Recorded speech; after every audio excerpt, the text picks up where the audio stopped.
So this is not being done with the intention of doing an extreme deep dive into all of the information about the history of this jail, but I do feel like I cover the most pertinent aspects of that jail's history, and it is an interesting history, so I think beyond anything else you're going to enjoy it. At least I hope. Okay, so first things first. Something I'm still not 100% on is exactly where this jail was located on the Butte.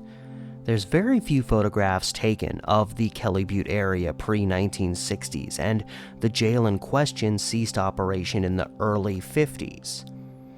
If I had to guess, probably around 1953-ish. I managed to find one picture, though, from 1950, depicting an aerial view of Kelly Butte and the surrounding area. When I did my video back in 2018, I presumed that, being on Kelly Butte, the jail must have been up on top of the butte somewhere. I received at least one comment suggesting the jail, and quarry related to it, were located to the west end of the butte in the vicinity of where I-205 passes through today. And right in this area, in this aerial picture, we see what appears to be a large hole, potentially from quarry work, and a large building just to its south. I don't know if this building, or even the smaller buildings near it, are the jail. Probably not. I mean, the larger building, based on location and rooftop comparisons, I'm pretty sure that is just the old Contagion Hospital. So as far as where the jail was, still not totally certain, but it was there. It stands to reason that the jail would have been built fairly close to this quarry, as it was built specifically to use inmates for the back-breaking labor of breaking rock from the Butte's established quarry to be used to gravel Multnomah County's roads. By the summer of 1906, a large effort to pave the city's streets was underway, and this is when the Kelly Butte Jail officially began operations. Built as an annex jail, specifically to take advantage of prison labor, the jail was a fairly small structure planned to be 67 feet long, 22 feet wide, and walls 12 feet high. The jail would have 48 bunks and quarters to support 8 guards. The walls were supposedly going to be strong enough to prevent any escape from happening. And even if this were true, as you'll see, just about everything else about this jail and where it was fairly easy to escape from.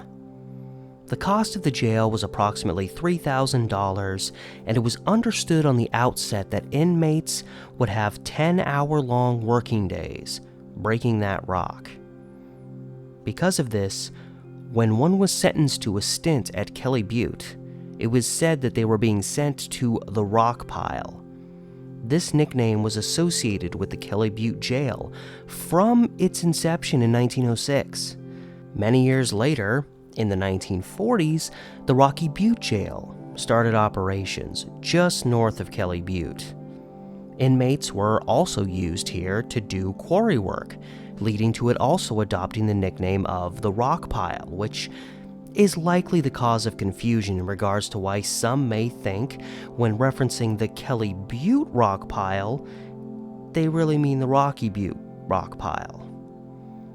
And with the Rocky Butte Jail existing into the early 1980s, people remember it more than Kelly Butte, which closed down some 30 years before then. It turns out it was fairly easy to build a jail by a quarry and just shuffle inmates there to do the hard work, as during this time, the county commission functioned by a system where they were chaired by a judge who could also function like a judge. Therefore, said judge could make an order to, say, construct a jail, and then preside over criminal cases wherein he could send them specifically to Kelly Butte to serve out their sentence. In this case, the county judge was a Lionel Webster. Along with the support of 2 county commissioners, Webster was able to push the Kelly Butte Jail project forward. And, not gonna lie, it was, as you might expect, a pretty nasty place to be. even for a jail more than 100 years ago. Inmates frequently staged strikes in its early years, clamoring for shorter workdays, better treatment, down to better food. And as far as food goes, the guards would often quell these strikes by starving the inmates until they gave in. And before anyone comes in at this point critiquing me for thinking about the welfare of jail inmates, let me just clarify that these were petty criminals for the most part. Some were in there simply for loitering. Granted, some were doing so while harassing women, but most were there for simple thefts, vagrancy, and, a little later on, prohibition violations. Sure, they were criminals, but we were hardly dealing with murderers here. The one exception to all this, and the criminal types I cared the least for, were the, let's just say, grown men that went after children. Work them 24 hours straight as far as I'm concerned. A jailer by the name of Johnson, who just happened to quell the first known jailbreak attempt at Kelly Butte, would leave the jail and in 1909 become a whistleblower about what was allowed to go on there. He said guards let inmates fight things out, almost to the point of beating each other to death. In particular, in November 1908, guards beat an inmate named Grover Duffy so badly that he died a short while later. The guards denied all of this, claiming Duffy died later due to an unrelated illness. A grand jury was brought out there to see things, and, of course, the guards treated them like royalty, giving them a better meal than the inmates had ever received. In the end, the easily appeased grand jury left convinced all was well and business was allowed to go on as usual. And not only were the jail conditions tough, but these people had to work a dangerous job at the same time. It wasn't just ticking at rocks with a baby hammer for 8 hours.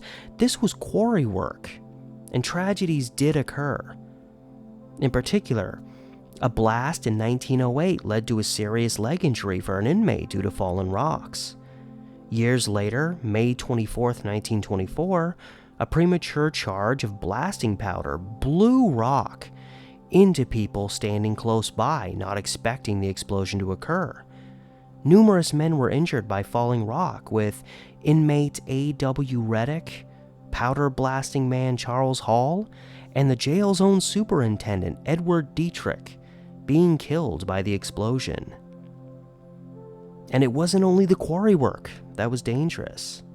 On September 22, 1913, the life of engineer Charles Etchell would be forever changed.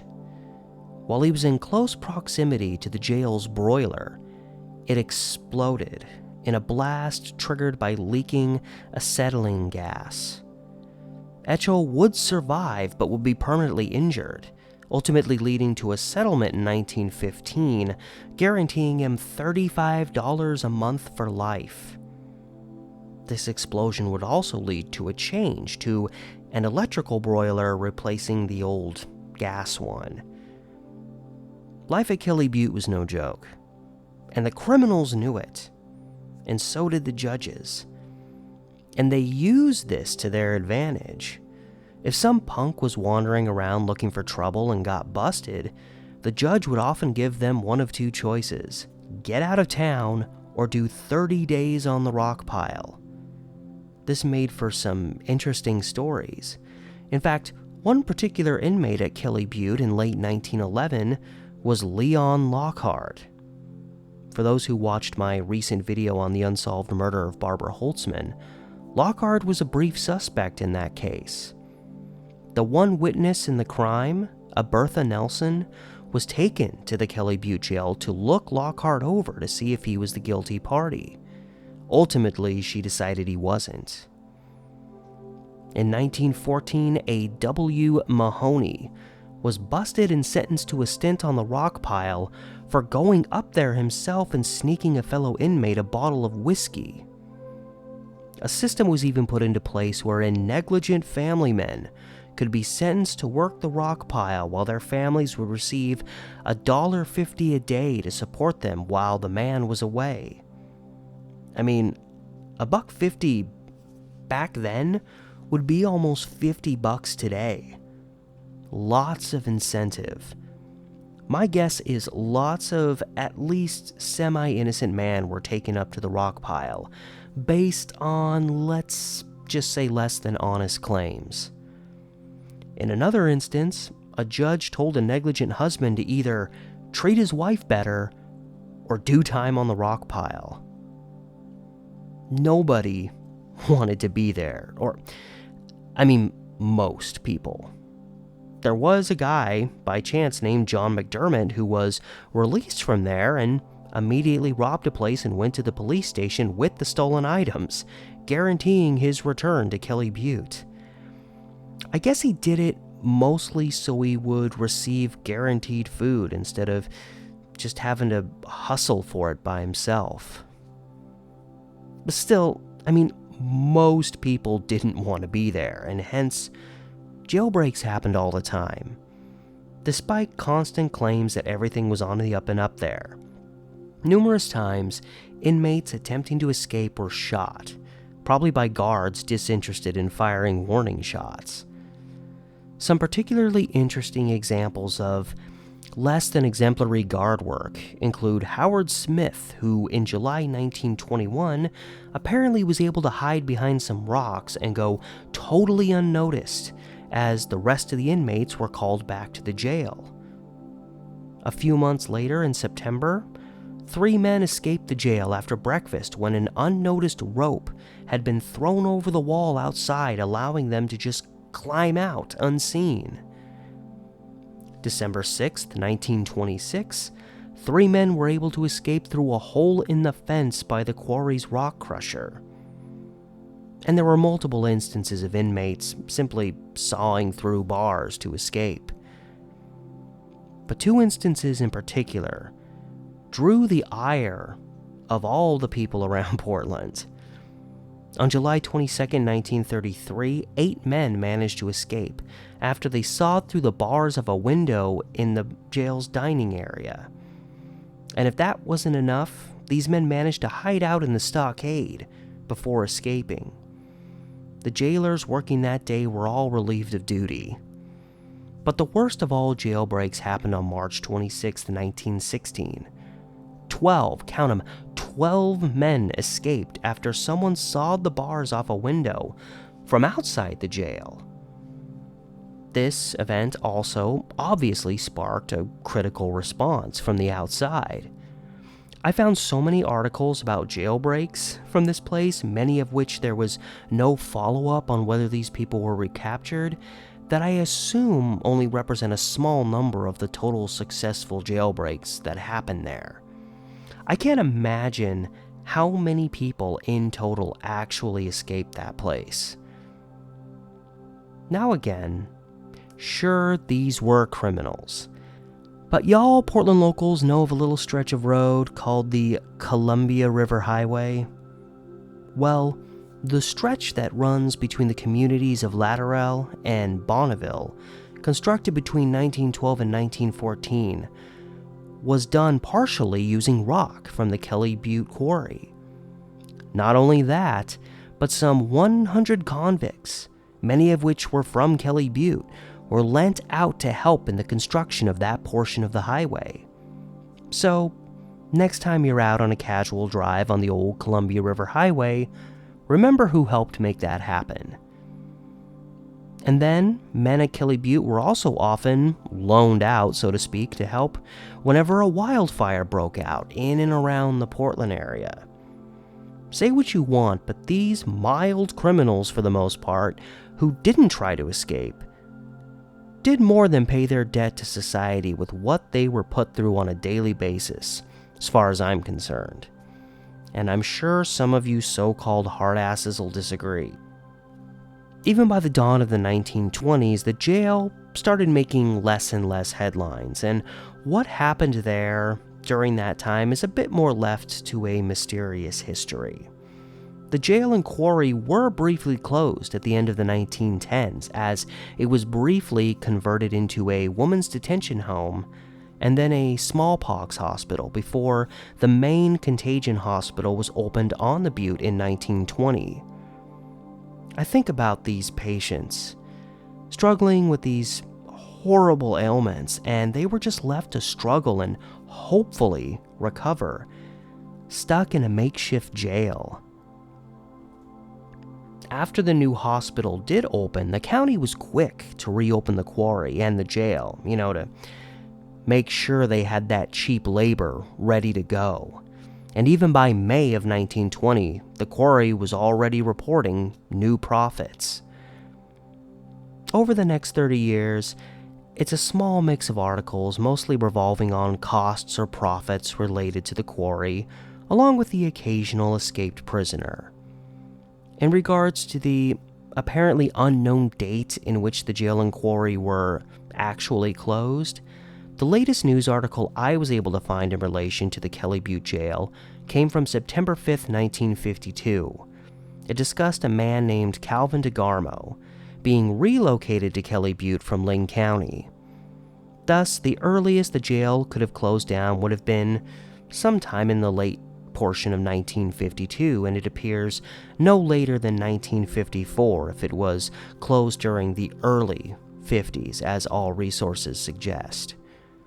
1952 was also the year that a vote approved the construction of a civil defense center in Portland, and the construction on that would begin on the Butte in 1955. And while the information is readily available, and you literally see me in my original Kelly Butte video showing the visible exteriors of the remaining buried civil defense center, there are people out there that claim not only did the Kelly Butte Jail not exist, but that the center, or bunker as some call it, was located on Powell Butte. I don't know how these people spout such obscenely inaccurate information so confidently. I mean, I do get it, but it just hurts my head doing so. And so, the Kelly Butte Jail, a jail that 110% existed, and with a fascinating history, despite its darkness.